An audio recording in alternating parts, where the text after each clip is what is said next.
ராத்திரி நான் தூங்கிட்டு இருந்தேன். ஒரு 3 மணி இருக்கலாம். இப்போ ஒரு அழைப்பு தொடர்ந்து அடிச்சுட்டே இருந்தது.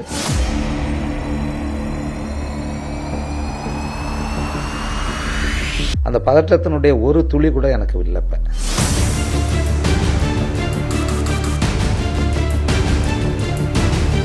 இந்த மைக்கையும் கேமராவும் அப்படியே என் கூட எடுத்துட்டு வாங்க.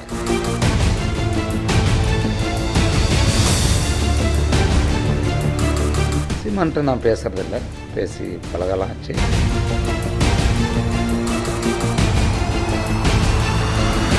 இவ்வளோ நாள் நான் வந்து எழுதிக்கிட்டு இருந்தேன், பேசிக்கிட்டு இருந்தேன். என்னை கொண்டுட்டு தான் போக முடியும். புதிய தலைமுறை நேயர்களுக்கு வணக்கம். கடலூர் மாவட்டம் பாமக வேட்பாளராக இயக்குனர் தங்கர் பச்சான் அவர்கள் களமிறங்குறாரு. சோ அவர்கிட்ட அவருடைய தொகுதியை பத்தியும் அவரை பத்தியும் பேசலாம். வணக்கம் சார். வணக்கம்மா. வணக்கம். பெரும் வாழ்த்துக்கள் சார். நன்றிகள். நன்றிகள் சார். ஒரு இயக்குனரா உங்களை வந்து எல்லாருக்குமே நல்ல பரிச்சயமா உங்களை தெரியும். சோ இப்ப வந்து ஒரு வேட்பாளரா கடலூர் மாவட்டத்துல வந்து களமிறங்குறீங்க. சோ இந்த செய்தி உங்களுக்கு வந்தப்போ உங்களுக்கு எப்படி ஃபீல் இருந்துச்சு? உங்க தொகுதி மக்கள் வந்து உங்களுக்கு எந்த அளவுக்கு ஆதரவு தருவாங்கன்னு எதிர்பார்க்கறீங்க?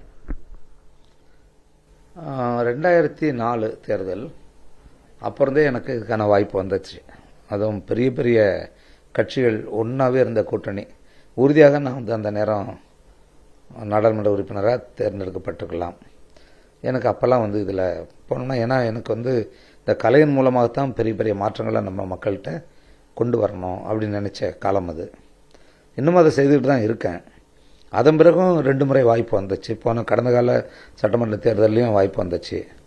இந்த முறை அது கொஞ்சம் என்ன வந்து ராத்திரி நான் தூங்கிட்டு இருந்தேன். ஒரு 3 மணி இருக்கலாம், 3:45. அப்போ ஒரு அழைப்பு தொடர்ந்து அடிச்சுட்டே இருந்தது. அப்போ இது மாதிரி விருப்பத்தை தெரிவித்தாங்க. எனக்கு கொஞ்சம் நேரம் கொடுங்க அப்படின்னேன். அதுக்கப்புறம் தூக்கம் போயிட்டுது. சரி, அப்புறம் பேசினோம். அப்புறம் ஐயாவும் சரின்னு சொல்கிறாங்க, நல்லா இருக்கும், மிக சரியாக இருக்கும். அந்த நேரம் தங்கர் பேசிகிட்டே இருந்தால் மட்டும் போதாது, செயல் இறங்கணும்னு சொல்கிறாரு அப்படின்னாரு. சரிங்க அப்படின்னு முடிவு பண்ணிட்டேன். எனக்கு எந்த விதம், அதாவது ஒரு காட்சியை நான் படமாக்குறதுக்கு இருக்கிற ஒரு பதற்றம் இருக்கும் இல்லைங்க, அந்த பதற்றத்தினுடைய ஒரு துளி கூட எனக்கு இல்லை இப்போ.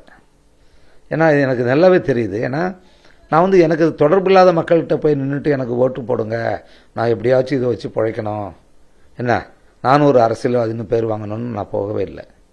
என் மக்களை காப்பாற்றுறதற்காக நான் களத்தில் இறங்குறேன். என் மக்களை வந்து அணுவாக கொண்டுகிட்டு இருக்காங்க.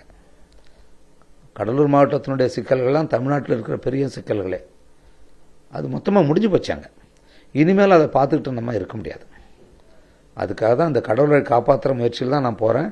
என்னுடைய நோக்கம் என்ன, மற்ற கட்சிகளுடைய வேட்பாளருடைய நோக்கம் என்ன அப்படிங்கிறத மக்கள் நன்கு உணர்ந்து இருக்கிறார்கள். அந்த ஒரு நம்பிக்கையோட தான் நான் மக்கள்கிட்ட சந்திக்கிறேன். சார், தமிழ்நாட்டில் வந்து 2 மாபெரும் திராவிட கட்சிகள் இருக்கு இல்லையா? அப்போ வந்து உங்களுடைய கூட்டணி பாமக தென் பிஜேபி, இவங்க 2 பேர் கூட்டணியில நீங்க வந்து ஒரு வேட்பாளரா களம் இறங்குறீங்க. இதை நீங்க உங்க கூட்டணி பலம் எந்த அளவுக்கு இருக்கும்னு நினைக்கிறீங்க நீங்க? அதாவதுமா, இந்த கூட்டணி பலம் என்பது மிக முக்கியம். எல்லா காலகட்டத்திலையும் இன்றைக்கு வந்து இந்தியா முழுக்க வந்து பாரதிய ஜனதா கட்சி எவ்வளோ பெரிய பலத்தில் இருக்குன்னு தெரியும். கடந்த முறை 40 தொகுதிகளில் தமிழ்நாடு பாண்டிச்சேரியை சேர்த்து 38 தொகுதிகள் திமுக கிட்ட இருந்தது. சரியா? அந்த 38 தொகுதியை வச்சு என்ன திமுக சாதிக்க முடிஞ்சது? தமிழ்நாட்டுக்கு எங்களை ஏமாத்திட்டாங்க, ஒன்றுமே செய்யலை, இதை மட்டும்தான் நம்ம காதில் கேட்டோம். இதனால் நட்டம் யாருக்கு? திமுக கட்சிக்கா, தமிழ்நாட்டு மக்களுக்கா? தமிழ்நாட்டு மக்களுக்கு தான். உறுதியாக பாரதிய ஜனதா கட்சி தான் இந்தியாவை ஆளும். அவங்க தான் வரப்போகிறாங்க. அப்போ மறுபடியும் தமிழ்நாடு மறுபடியும் ஒரு 5 ஆண்டு காலம் எந்த ஒரு அதன் தன்னிறைவு அடையாமல் மேலும் மேலும் சிக்கல்களை சந்தித்தா நட்டமடைய போகிறது யார்? தமிழ்நாட்டு மக்கள் தான். அது இந்த முறை அந்த மக்கள் உணரணும். அதை உணர்றதான் இந்த அணியோடைய பெரிய பலம். அதனால் போன முறை நம்ம ஏமாந்தோம். அதுக்கு முன்னாடி அதிமுகவுக்கு 39 எம்பிக்கள் இருந்தது, ஒன்றுமே செய்யலை. இப்போ இந்த முறை திமுகவும் சரி அதிமுகவும் சரி ஏற்கனவே வந்து எம்பிக்களில் பாதி பேர் நிற்கிறாங்க. இப்போ கடந்த முறை தேர்தல் நடந்தப்ப அதே தொகுதியில் இருந்த வேட்பாளர்களும் இப்போ நிறைய இறங்குறாங்க. மக்களுக்கு வந்து நீங்கள் ஒரு இந்த மைக்கையும் கேமராவையும் அப்படியே என் கூட எடுத்துகிட்டு வாங்க. சாலையில் நடந்து போகிற ஒரு 10 பேரை நிறுத்துவோம். நீங்கள் யாருக்கு போன முறை வாக்களிச்சிங்க, அந்த வேட்பாளரை பார்த்தீங்களா, அவங்க உங்களுக்கு என்ன சாதிச்சு கொடுத்தாங்கன்னு கேட்போம். யாருக்கும் பேர் கூட தெரியாது. அவங்களே மறுபடியும் கொண்டு வந்து வச்சு இது ஒரு பெரிய அதிகார மையமாக மாற்றிக்கிட்டு இருக்காங்க. இதுதான் இந்த திராவிட கட்சிகள் தொடர்ந்து செய்துக்கிட்டு இருக்கு. சின்னம்ங்கிற ஒன்றை கொண்டு போய் மக்களுடைய தலையில் வச்சுட்டாங்க. அதை வச்சுக்கிட்டு அண்ணாதுரையை காட்டி பெரியாரை காட்டி இவங்களை காட்டி ஓட்டு கேட்டுக்கிட்டு இருக்காங்க. அவங்க செஞ்சதான் நீங்கள் செய்கிறீங்களா? அவங்க வாக்கு வாங்கிறதுக்காக அவங்கள பயன்படுத்துறீங்க, அப்புறம் தூக்கி வெளியில் போட்டுறீங்க. அதனால் மக்களுக்கு இந்த சூழ்ச்சி வந்து விளங்க ஆரம்பிச்சிட்டது. அதனால் பாரதிய ஜனதாவுடைய கூட்டணியும் அது நிச்சயமாக ஒரு மக்களிடம் பெரிய வரவேற்பு பெறும் தான் நான் நினைக்கிறேன். சீமான் என்ன சொன்னாரு சார்? சீமான்ட்ட நான் பேசுறதில்லை, பேசி பழகலாம் ஆச்சு, கூப்பிடுவாருன்னு நினைக்கிறேன். நானும் பேசணும் அவர்கிட்ட. சார், நீங்க வந்து மோடியை வந்து எப்படி பாக்குறீங்க சார்? ஒரு வேட்பாளராகவும் சரி, ஒரு இயக்குனராகவும் சரி, ஒரு ஒரு வாக்காளராகவும் சரி, மோடியை எப்படி பாக்குறீங்க? மோடி என்பவர் வந்து இது ஒரு இந்தியாவினுடைய வளர்ச்சியை வந்து மையமாக வச்சு இயங்கிக்கிட்டு இருக்காருன்னு நான் நம்புகிறேன். ஏன்னா இந்தியா வந்து இப்போ ஒரு 40 நாட்களுக்கு நான் போய் தங்கியிருந்தேன். அமெரிக்காவில், ஃப்ரான்ஸுக்கு போயிருந்தேன், யூரோப்பினுடைய பல பகுதிகள் போயிருந்தேன். இப்போ கடந்த ஒரு வாரமாக லண்டன்லாம் இருந்துட்டு வரேன். எனக்கு நல்லாவே தெரியுது, ஏன்னா உலகத்தையே நான் சுற்றிட்டு இருக்கேன். இந்தியா எந்த இடத்துல இருக்குங்கிறது நல்லா தெரியுது. இதுக்கு முன்னாடி அந்த வளர்ச்சிகள் இல்லை. அது நம்ம ஒத்துக்க தான் வேணும், ஒற்றுக்கொள்ள தான் வேணும். சரிங்களா? எனக்கு மோடியை பிடிக்கலங்கிறதுக்கெல்லாம் அங்கே இடமே இல்லை. ஏன்னா நான் அடிப்படையில் ஒரு எழுத்தாளன், பிறகு நான் நினைக்கிறத எழுதுகிற ஒரு சிந்தனையாளர் நான். சரிங்களா? தொடர்ந்து இந்துவில் வந்து தமிழ் இந்துவில் ஒரு ஆண்டு முழுக்க 50 வாரங்கள் அரசியல் கட்டுரைகளாக எழுதினாள். அதெல்லாம் வந்து ஒரு அடுத்த 50 ஆண்டுகளுக்கு மேலே தமிழ்நாட்டுடைய தேவைகள், இருக்கிற சிக்கல்கள் குறித்த அரசியல் கட்டுரைகள். அதனால் என்னால் நேரத்துக்கு தகுந்த மாதிரிலாம் பேசுகிறதுக்கு இல்லை. நம்ம உண்மையிலே நம்ம நினச்சோம்னா மோடி வந்த பிறகு இந்தியாவினுடைய மரியாதை உலக அளவில் எங்கேயோ போயிட்டுது. சரியா? இன்னொன்று, நான் ஏன் நாடாளுமன்றத்துக்கு போகணும் அப்படின்னு நினைக்கிறேன்னா, உறுதியாக ஒரு நாளைக்கு மோடி அவர்களை நான் சந்திப்பேன். அதுக்கான வாய்ப்பு வரும் இல்லையா? குறைந்தபட்சம் நாடாளுமன்றத்தில் நம்ம பேசுகிறதுக்காவது இந்த கடலூர் மக்களுடைய தேவைகள் இருக்குல்ல, இந்த தொகுதி, இதை உடனடியாக தீர்க்கப்படணும். அது என்னால் சரி செய்யப்படும் நினைக்கிறேன். நான் சொல்லுவேன் அவங்களுக்கு, இதுக்கு எதிரான திட்டங்கள் செயல்படுத்தப்பட்டால் கூட இதில் இருக்கிற நியாயத்தை நான் அடித்து பேச முடியும் என்னால். என்னென்ன தேவைகள் கடலூர் மக்களுக்கு இருக்கிறதா நினைக்கிறீங்க சார்? கடலூர் மாவட்டம் தமிழ்நாட்டிலே மிக மிக மிக பின்தங்கிய மாவட்டமாக இருக்குது. இந்த வெளிச்சம் இருக்கு இல்லையா, என்னை எடுக்கிறீங்கல்ல, இப்போ உங்களை காட்டுறது, இதை பார்த்துட்டு இருக்குங்க. இந்த மின்சாரம் முழுக்க அங்கேருந்து தான் வந்துகிட்டு இருக்கு. 1956 அந்த நிலத்தை தோண்டி 44,000 ஏக்கர்கள் விளைநிலங்கள், சும்மா ஏதோ புல் புண்டுல கிடக்கிற இடம் இல்லை, அது விளைநிலங்களை, முப்போகம் விளைகிற விளைநிலங்களை அதை தோண்டி எடுத்து தான் அந்த மின்சாரம் வந்துகிட்டு இருக்கு. இன்னைக்கு உலகம் முழுக்க இந்த நிலக்கரியிலிருந்து மின்சாரத்தை எடுக்கிறத மூடிக்கிட்டு வராங்க. அணு உலைகள் 80 விழுக்காடு மூடியாச்சு. இப்போ எல்லாம் மாற்று மின்சார திட்டங்களை காற்றில் இருந்தும் கடல் அலையிலிருந்தும் மின்சார இந்த சூரிய ஒளியிலிருந்து எடுக்க தொடங்கிட்டாங்க. நம்ம அதனுடைய அடுத்த பகுதிக்கு போகாமல் மறுபடியும் ஒரு 24,000 ஏக்கர் அங்கே போய் தோன்ற முயற்சியில் நம்ம உட்காந்துக்கிட்டு இருக்கோம். இவ்வளவுதான் நம்முடைய அரசியல் பார்வை எல்லாம். இதை தமிழ்நாடு அரசாங்கம் காவல்துறையை போட்டு அடக்குமுறை பண்ணுது.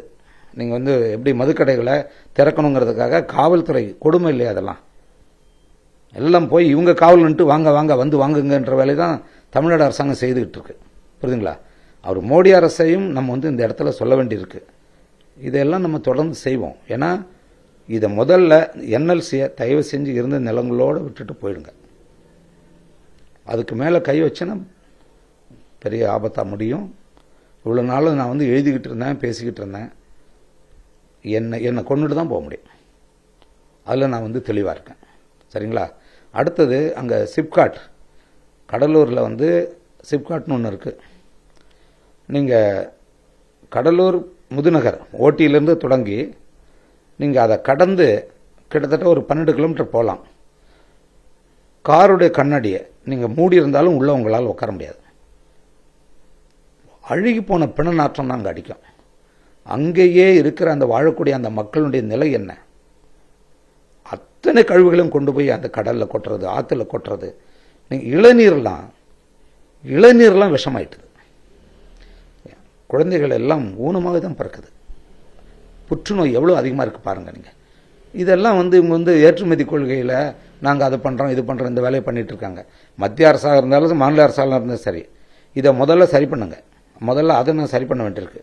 இன்னும் நிறைய நச்சு கழிவுகளை உலக சுகாதார நிறுவனங்களால் தடை செய்யப்பட்ட நிறைய நிறுவனங்கள் அங்கே கொண்டாந்து டேரா போட்டுக்கிட்டு இருக்காங்க. இது எல்லாத்தையும் உடனடியாக எடுக்க வேண்டியிருக்கு. புரியுதுங்களா? அடுத்து இந்த நிலத்தடி நீரை பாதுகாக்கிறதுக்கான எந்த வேலையை செஞ்சுங்க நீங்கள்? இப்போ நான் கிராமத்தில் சின்ன பையனாக இருக்கிறப்ப 3 அடி 6 அடியில் இருந்து ஆர்டிஃபிஷியல் ஊற்றுப்பகுதி அது. நாங்களாம் விளையாடுவோம் அதில். இன்றைக்கு 860 அடி ஆழத்தில் நான் ஆழ்துளை கிணறு போட்டு தான் விவசாயம் பண்ணுறேன். இலவசமாக மின்சாரம் கொடுக்கறது பெருமை கிடையாது. இலவசமாக மின்சாரம் கொடுக்குறதா பெருமை?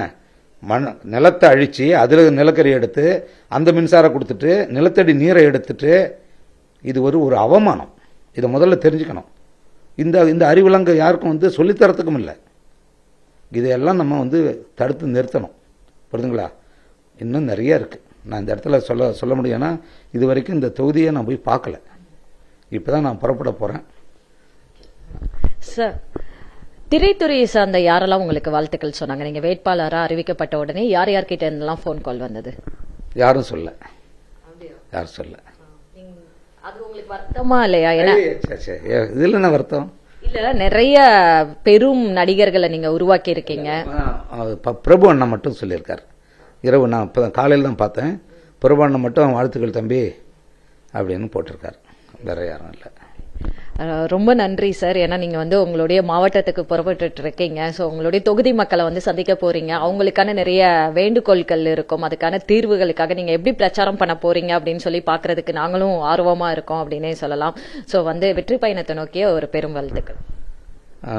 புதிய தலைமுறை நான் விரும்பி பார்க்குற ஒரு தொலைக்காட்சி. காரணம், என்ன போல மனசில் தோன்றிருந்த எப்போமா ஒரு முகமுடி இல்லாமல் செயல்படுற ஒரு தொலைக்காட்சி. உங்களுடைய ஆதரவு எனக்கு வேணும். ஆதரவு என்பது என்னென்னா, என்னுடைய கடலூர் தொகுதி மக்களை காப்பாற்றுறதுக்கு அந்த ஆதரவு கேட்குறேன்.